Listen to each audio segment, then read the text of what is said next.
na tayo kabilang doon sa mga kinapuputan sapagkat tayo ay nagdesisyon na paampun sa Diyos. Ibig sabihin, iniwan yung ating lumang buhay na mali. Tulad ng tanong na sister natin dyan, kanya 50 years. Akala niyo mag-asawa kayo? Hindi. Pag hindi kayo kasal sa pare, hindi kayo mag-asawa. Kayo ay namumuhay sa kasalanan. Kayo ay kabilang sa kinapuputan ng Diyos. Kayo ang tinatawag ng Panginoon ng ganito, halika kayo, magliwanagan tayo. Gaano mang karumi at gaano mang katagal kayo sa putik ng kasalanan, handa akong kayo ay linisin. Handa akong kayo ay patawarin. Handa akong kayo ay bigyan ng bagong buhay. Amen? Purihin natin ang Panginoon. Purihin ang Diyos. Now, brothers and sisters, be careful. Be careful. Ito po'y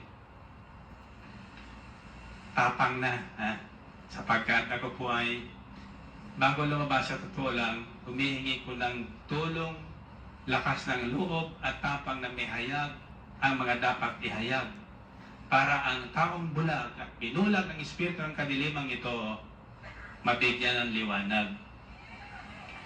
Amen? Sapagkat ayaw ng Diyos na mayroon sa ating mapahamak. Amen ba? Ang salita ng Diyos ay liwanag sa landas ng buhay. Amen? Pang-aral tungkol sa pag-aasawa at pagpapamilya. For several weeks, araw ng Martes na pupunan nyo, this is my conviction. And magalit na po kayo, pero ang makikinig ito at susunod, later on, masasabi niyong salamat sa Diyos kay Brother Mike na nindigan na ituro sa amin ang katotohanan.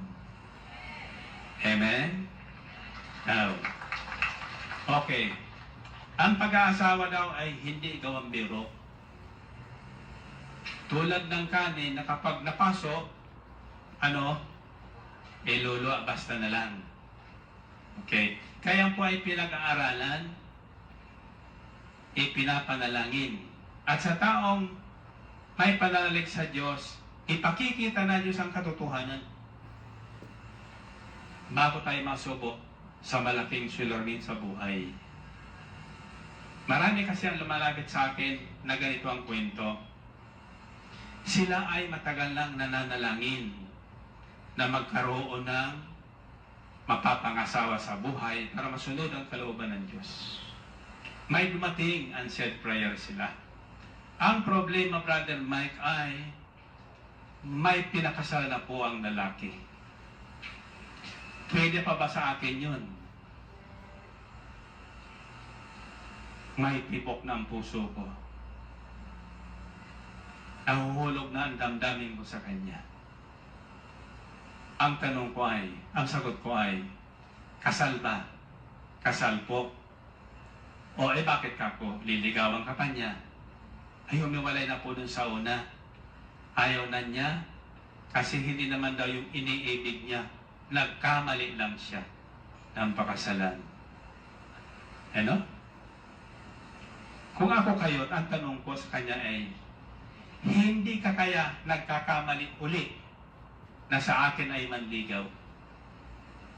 Kung nagkamali ka ng una, posibleng magkamali ka rin sa akin ngayon. Ayaw kong madamay sa kanyang kamalian. Purihin ng Diyos. Amen? Brother Mike, hindi ba pwede hong pawalang bisa ang kasal? Wala po akong nasusumpungan sa Biblia ang pawalang bisa ang kasal. Pwede ba mag-divorce?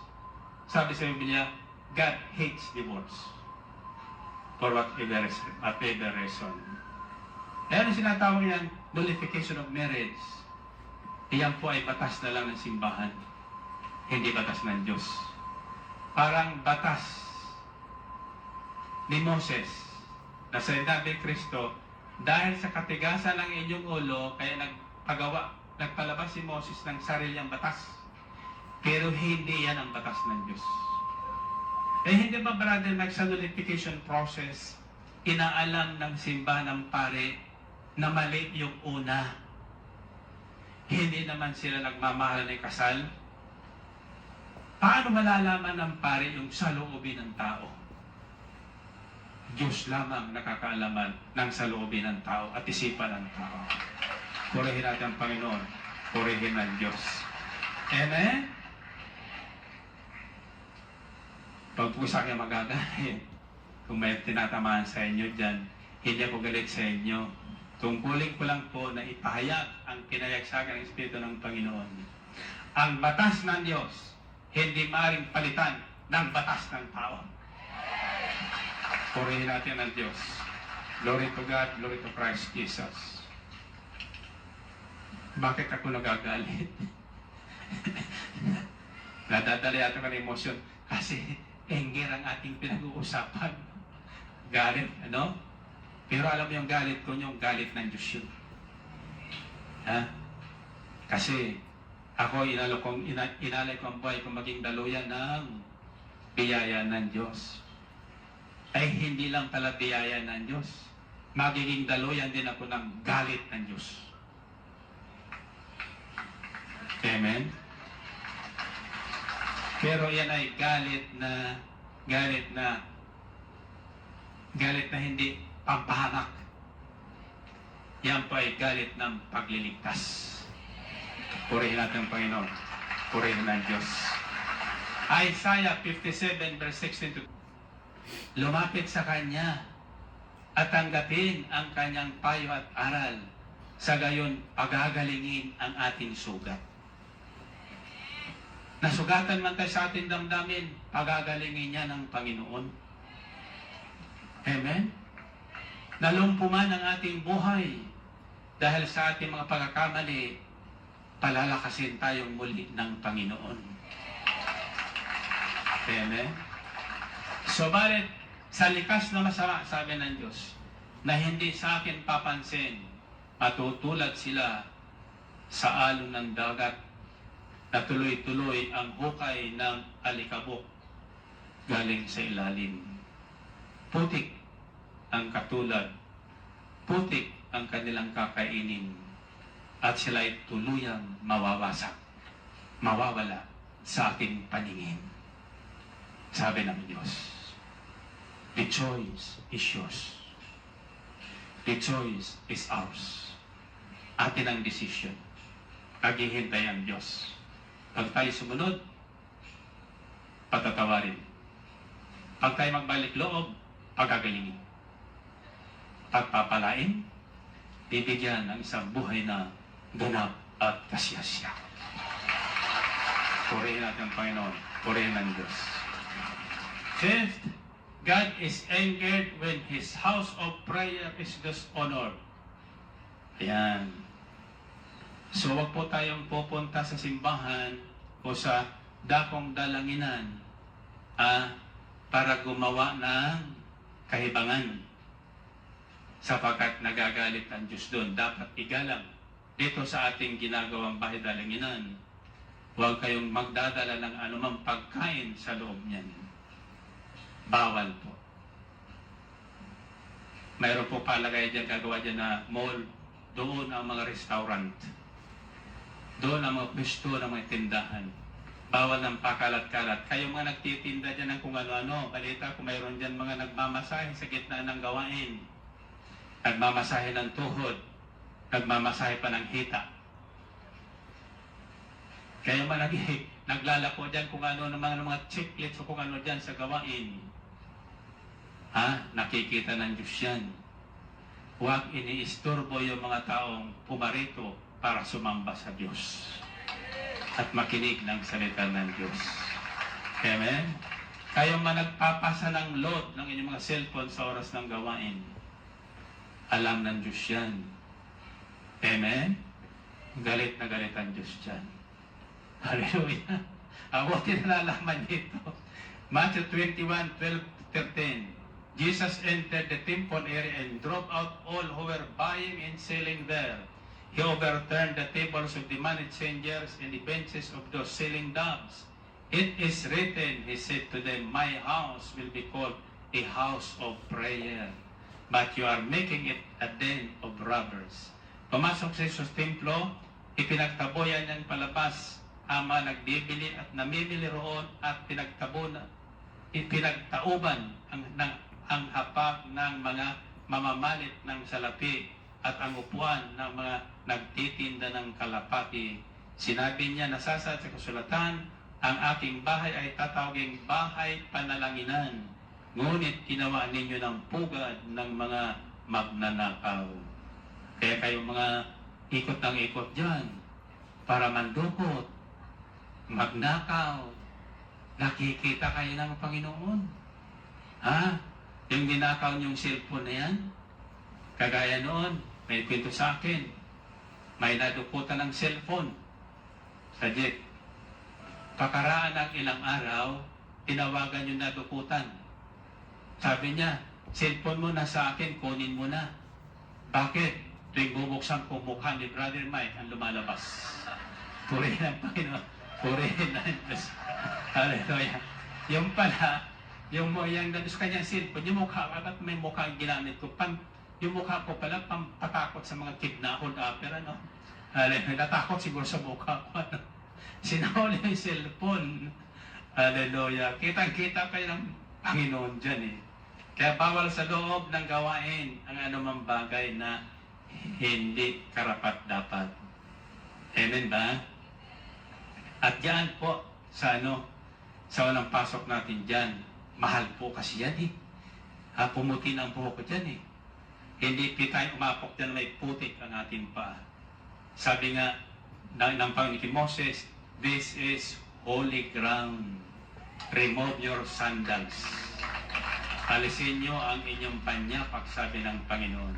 So dyan sa isang mga souvenir sa Silver Jubilee, nagpagawa po ko ng simpleng shopping bag pero may seal po ng ating Jubilee celebration. Bakit? Para pagpasok nyo, doon ipasok ang inyong mga sandalyas at sapatos sa bag na yun. Ha? Pagpasok sa loob, may bag na doon yung sapatos. Amen ba? Malinis yan. Tira nyo, pag-apak nyo dyan na walang sapatos, gagaling ang lahat na may karamdaman. Amen? Hallelujah.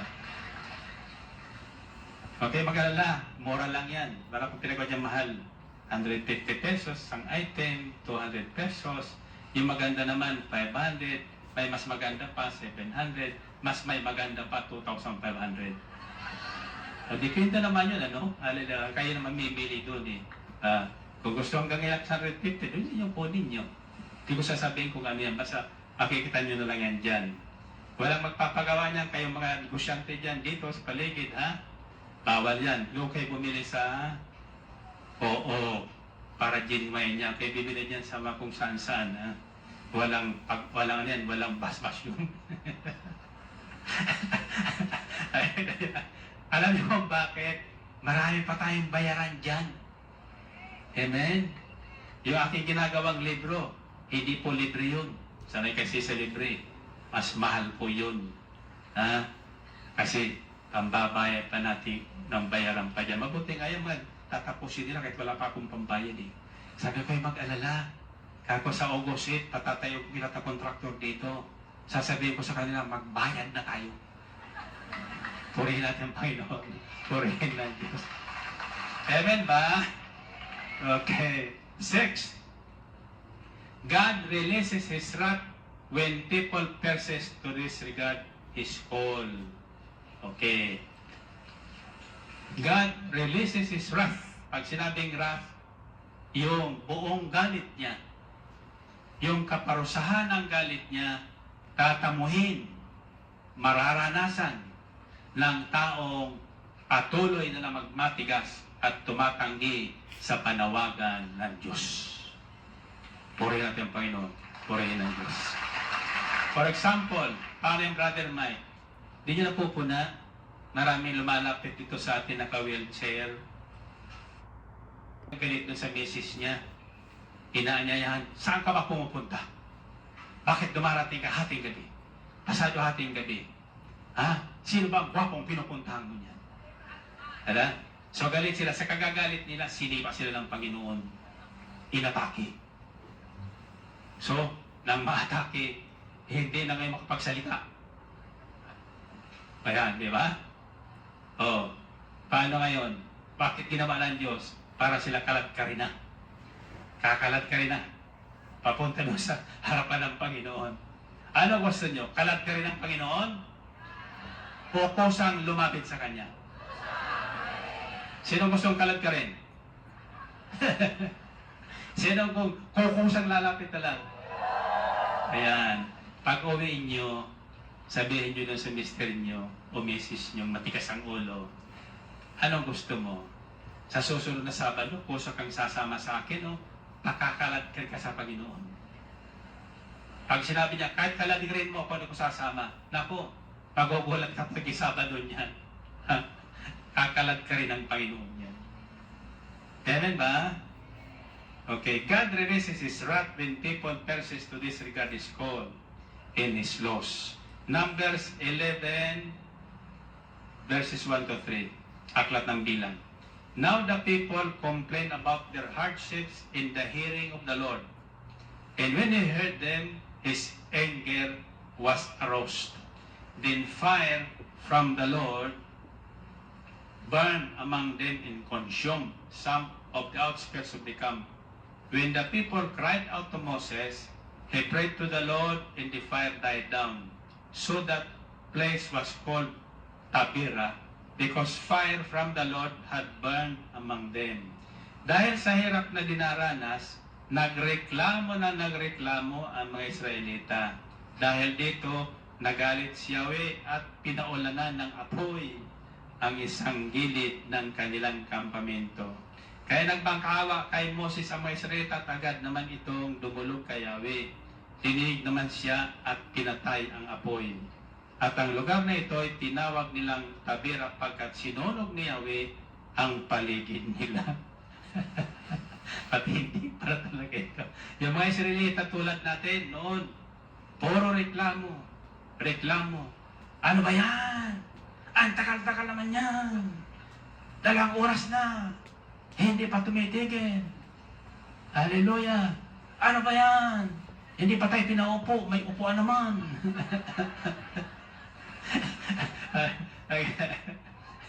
Purihin natin Panginoon. Purihin ng Diyos. Ganyan din yung mga Israelita noon.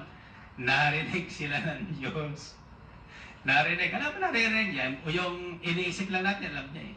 Yung iniisip ko sa akin yung mga nakikinig ngayon sa tahanan nila, nag-iisip na, ano ba yung brother Mike mo niyan? Galit ba sa akin yan? Bakit lagi mo pinatatamaan? Nako kapatid, bawi mo sinabi mong yan. Para ikaw makabawi, pumunta ka dito sa Sabado. Pag hindi ka naman sa Sabado, nako, masusunog ang paligid mo. Mabuti na yung paligid lang sinunog eh. Ang ginawa sa labas ng kampamento ng simbalang sunog eh. Mabuti, hindi agad yung bahay niya nasunog eh. Iba mo na nasunog eh. Ano na susunog na palapit sa kanila, tumawag kay Moses, Moses, tumawag ka kay Yahweh El Shaddai. Na wag dumating sa atin ang sunog. Si Moses naman, simple maawain, sabi niya, Yahweh, wag mo namang paabutin sa amin ang sunog. Si Yahweh naman ang masunurin kay Moses, kasi masunurin si Moses, pag masunurin ka pala sa Diyos, anong hingin mo ibibigay ng Diyos? Totoo yan. Totoo yan. Basta masunurin ka lang sa Diyos. Maski pagtawanan ka ng tao, sabihin kayo, sira-sira ng ulo mo, hayaan mo sila. Basta kasama mo ang Diyos. Basta kasama mo ang Diyos. Lahat ay maayos.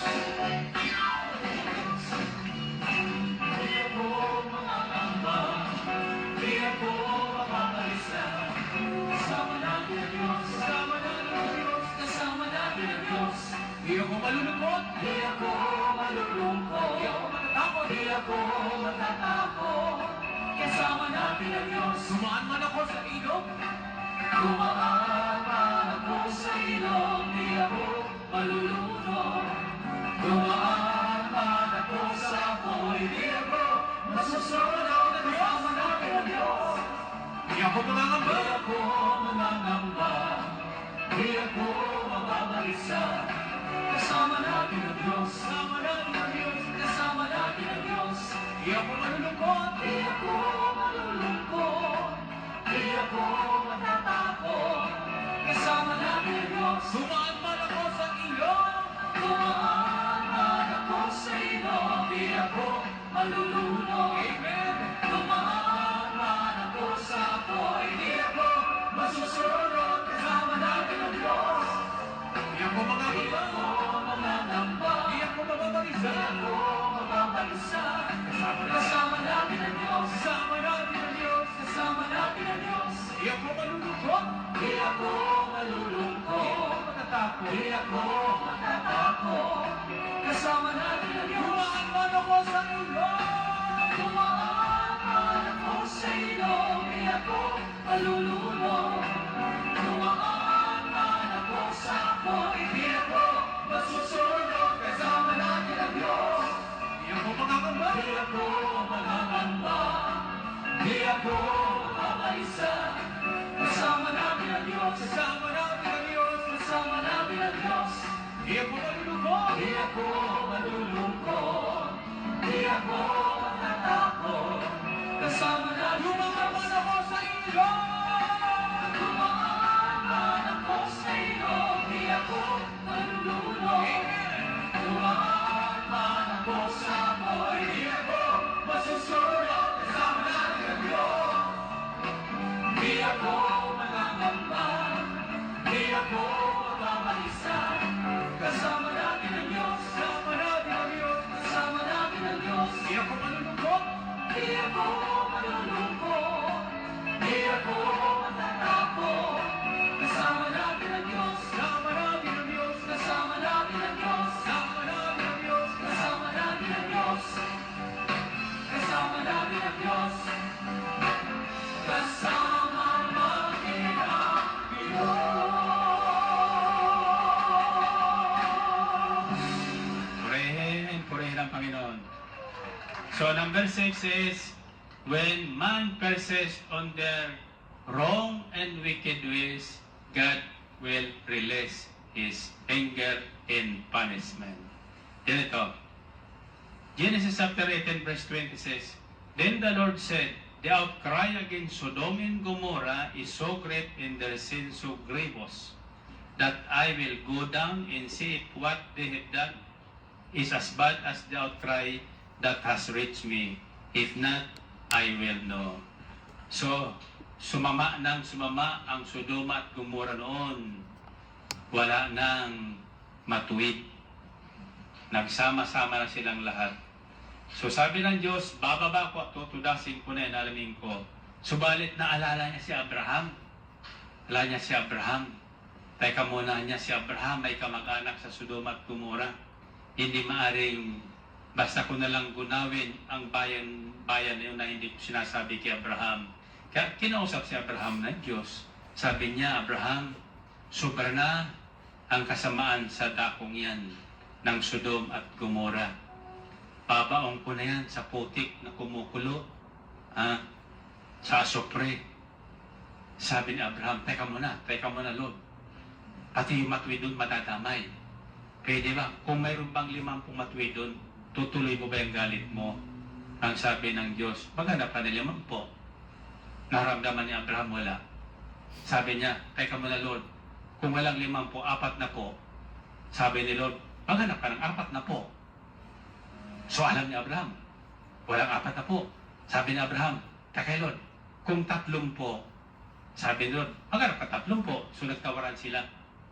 Pwede ba makipagtawaran para sa Panginoon eh? Basta matuwid ka, nakakasunod sa Panginoon, pwede ka makipagtawaran sa Panginoon. Amen? Pwede ka makipagtawaran. Amen? At pagbibigyan ka naman ng Diyos. O sabi ni Abraham, teka mo Lord, huling tawad na lang. Sabi niya, kung may 10, ay wala talaga. Sabi ni Abraham, sige, maghanap ka ng 10. Tumahimik na si Abraham. Ay sabi ni Lord, manap ka 10. Na malaman ni Abraham na wala talaga, tumahimik na lang siya. Kaya sabi ng Panginoon, kunin na lang natin si Lot, yung pamangkin mo, sapat yun na lang naiwanan doon. Alisan na natin doon, tabunan na natin ng asupre ang dalawang bayan na yan. Tindi, ano? Matindi magalit na Diyos pag tayo ay nagmatigas. Yung mga Israelita, nagmatigas ng matigas, 10 salot ang inabot nila, hindi pa rin nagbago. Sinabong panghinabol mga Israelita hanggang doon sa pagtawid sa dagat na pula. Akala na makakatawid din sila, hinabol pa rin. Nakatawid ng mga Israelita, nang nasa dagat na pula na sila, binalik ng Diyos yung dagat. Natlunod silang lahat sa katigasan ng ulo. Anong gusto nyo? Tudasin? O iligtas? Lumapit na tayo sa Diyos. Amen? Kung na tayo makipagtalo, Brother Mike, ikaw dyan sa radyo, nakikipagtalo ka na naman. Huwag ka makipagtalo. Sapagat ang nakikinig mga sinasabi mo ay ang Diyos. Hindi ka narinig kung nasaan ka dyan eh. Ang Panginoon nakikinig siya, narinig lahat na sinasabi mo, pati iniisip mo. And finally,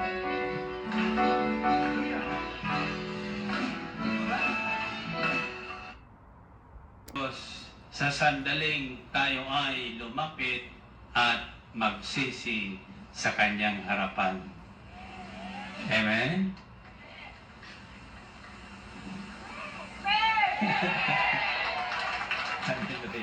Maski anong galit, hindi ng galit ng Diyos, pag tayo ay sumuko sa Kanya, huwag tayong lumaban. Wala man tayong laban eh.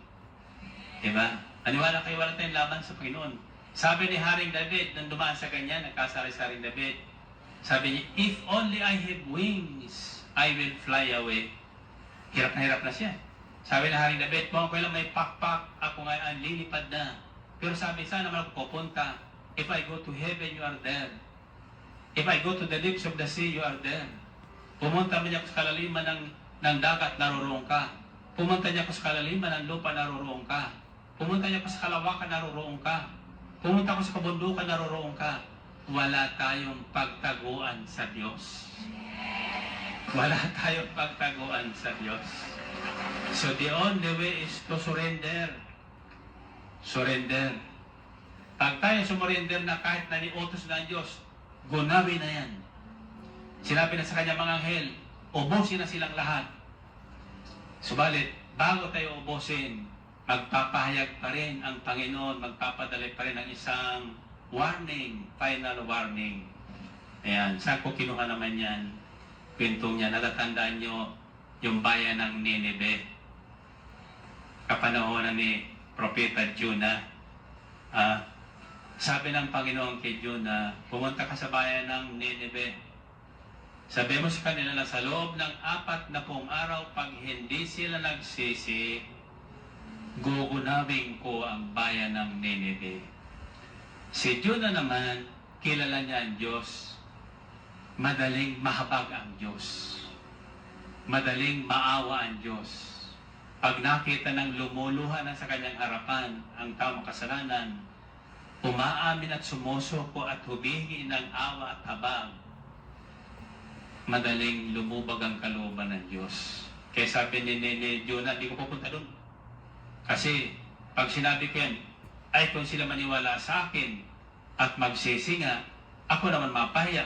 Pagdating na 40 araw, hindi mo naman gugunawin yung dakong yun. Saan pumunta si Jonah? Sa Tarsis. Kabaliktad. Ang utos ni Nineveh, Tarsis. Ang sinabi ang Bersete, manawag pumunta. Baliktad. Hallelujah. Ano bang ginawa ng Diyos kay Jonas? Pinakain sa pating. Pag tayo ay tumakas sa panawagan ng Panginoon, pakakain tayo sa pating. Kaya ako hindi makatakas eh. Pakain ako sa pating. Hindi ba kayo na magalit sa akin, wag lang ang Diyos. So anyway, ang pinakain sa pating, nagmakawa si Jonah nando sa loob ng tiyan ng pating. 3 araw, 3 gabi. Mabuti hindi siya natunaw doon sa tiyan ng pating. Ano? Kasi pag pinili ka ng Diyos, hindi ka naman basta matutunaw eh. Kahit sa tiyan ng pating, proteksyonan ka ng Diyos. The protected power of God will always be there. Amen? Because mayroong purpose ang Diyos sa buhay natin eh. May layunin ng Diyos about buhay ng taong tinawag. Kagaya kayo, nandito kasi tinawag kayo ng Diyos. May layunin ang pagkatawag sa inyo. Ang pagpupuyat nyo ngayong gabi, may gantimpalang tatanggapin kayo buhat sa Panginoon. Amen? So ngayon, walang ginawa. Nung humingi ng awa si Jonah sa Panginoon, dinala siya ng pating doon sa bayan ng Ninive. Pagkatapos inuluwa doon sa baybayin ng Ninive. See? Pre-transportation pa sa tiyan ng pating. Pagdating doon, nagsimula siyang umikot. Sa loob ng 40 araw, ang bayang ito ay gugunawin ng Diyos pag hindi nagsisi. Ay narinig nung hari doon sa Malacanang. Hallelujah. Narinig yung warning. Ay kilala niya yung tinig ni Jonah. Sabi nung hari, tinig ni Jonah yun propeta ng Diyos yun Totoo ang sinasabi niyan. Ganyan. Naniwala yung hari. Sabi ng hari, nagpalabas yung dekrito. Lahat buhat ngayon, mag-ayono, magdamit sako, maglagay ng abo, pati mga kambing, mga tupa, mga kalabaw. Damitan ng sako at buhusan ng abo, yun ang sign of pagsisisi. At walang kakain, lahat ay mananalangin, hihingit ng awa sa Diyos, baka tayo mapakinggan at kabagan ng Diyos. So lahat mula sa hari, bumaba ng Malacanang yung hari. Ayan. Sumama doon sa mga taga-El Shaddai. Amen. At humingi ng awa sa Diyos. Eto na ngayon. Narinig na Diyos, nakita na Diyos, totoo naman nagsisi. Si Jonah naman umakit na ng Tagaytay. Doon na sila naghihintay ng pagunaw. Kasi sinabi nga naman niya, kung di magkatotoo sinabi niya, mapapaya siya sa tao. Parang ako noon, nung sinabihan ng Panginoon na pasara yung payong, malakas ang bagyo noon sa silang. Nung oras sabi ko, teka muna, ay kung di tumigil ang ulan, di mapapaya ako. Hindi ko muna sinunod, lalong lumakas ang ulan. Mamaya-maya, hindi ka naman naririnig mga tao niya kahit ka magsisigaw dyan kasi malakas ang ulan. At masarap mo ng payong. Ako naman, lakas loob na. Sige nga. Subukan na ito. Sabi ko, sabi lang 3, sarap payong. Sarap lang payong, tumigil ang ulan. Amen? Basta sumunod lang tayo sa Diyos, may pagpapalit tatanggapin sa Panginoon Hallelujah. So ngayon, hindi tinuloy ng Panginoon, nagbago ang kanyang puso at isip. Nagalit niya si Jonah. Nang makita ang Jonah, lumabas sa 40 days. Sabi ni Jonah, sabi ko na nga ba Kaya ako lang sundin. Sapagkat madali ka naman, iyak-iyakan ka lang ng mga yan. Patatawarin mo naman. Mamaya-maya, babalik na naman dyan sa dati. Sabi ng Diyos, ikaw talaga 200,000 ang tao dyan sa Ninive. Basta ko na lang magugunawin yun. Bakit sinabi mo gugunawin? Nagsisi Sabi ng Diyos, nagsisi Nakinig sila sa pahayag. Naniwala sa pinahayag mo. Nagbalik loob sila sa akin. Pinatawad ko. May reklamo ka? Sabi ni Jonah, wala. Wala natin magagawa, So, yan lang. Mas anong galit ng Diyos, basta tayo sumuko. Surrender. Sabi niyo, Lord, suko na ako. Makikinig na talaga ako. Susundin ko na ang panawagan mo. Ako ay magbabalik loob na at sasama sa inyo. Anong sagot ni Lord? Bakit amen yun? Taas natin ang prayer request. Taas natin ang prayer request. Tayo manalangin na. Paano? Tatanong ko ulit kayo. Gusto kayong pagalitan ng Diyos? Alam, matindi magalit siya, huwag matigas ang ulo. Pero madali naman siyang maglumagan-lo, basta tayo lang sumuko at magsisi sa Kanya. Amen ba? Sige, tayo sa mga prayer request, sabihin natin, Panginoong Isus, salamat po muli sa magandang balita na inyong pahatid. Ngayon, alam ko na kung ano ang pinagbubuhatan ng inyong galit sa tao. Kaya naman, buhat sa araw na ito, iiwasan ko na ang mga bagay na yun. hindi na ako magmamatigas, hindi na ako magdadahilan o mga katwiran pa. Basta kung ano ang inyong salitang patid, aking tatanggapin at pagsisikapang ito ay aking pagtawanan man ako at kantyawan ng demonyo, suko na ako sa iyo, Panginoong Hesus. Buhay ko, alay ko sa iyo, sapagkat alam kong ikaw lamang ang sa akin ay makapagbibigay ng buhay na walang hanggan sa inyong kaharian. Kaya naman, Panginoong Hesus, kusang loob na sinusuko ko ang lahat ng aking kasalanan, katigasan ng ulo at ng aking kalooban, lahat ng aking mga maling pangangatwiran sa inyo ngayon ay aking inialay. Hinihiling ko na ako po ay ganap na patawarin at bigyan muli ng bagong buhay, isang buhay na ganap at kasiyasiya. Amen? Amen. Purihin natin, Panginoon. Purihin ang Diyos. Okay. Baba ang iyong mga prayer request mo na. Balik natin sa itaas ang ating kamay na nagpupuri ng malakas kay Yahweh El Shaddai. Amen. Find your partner. Yan. Find your partner. Yan. Sabihin mo, partner. Nakinig ka ba? 1 plus 1. Oo. Pangalawa, tanungin mo, anong narinig mo? Ayan, tingnan natin anong narinig nila. 1 plus 1. 3 plus 3. Anong narinig nyo? Ha? Galit ng Diyos. Okay. Narinig niyo kung anong panang galit ng Diyos. Marunong magalit, hindi magalit ng Diyos, ha? Gusto mong pagalitan ka ng Diyos. Ayaw, okay. 1 plus 1. 3 plus 3. 7 plus 7.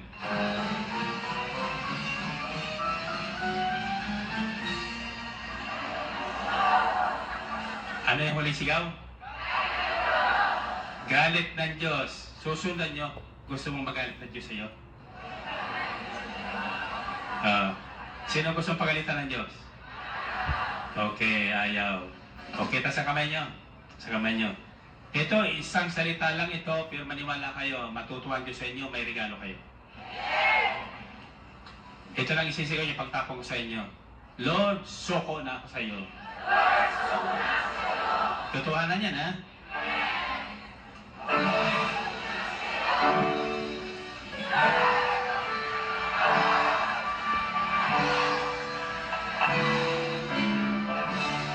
Lahat na sumuko kay Lord, pagpapalain ngayon.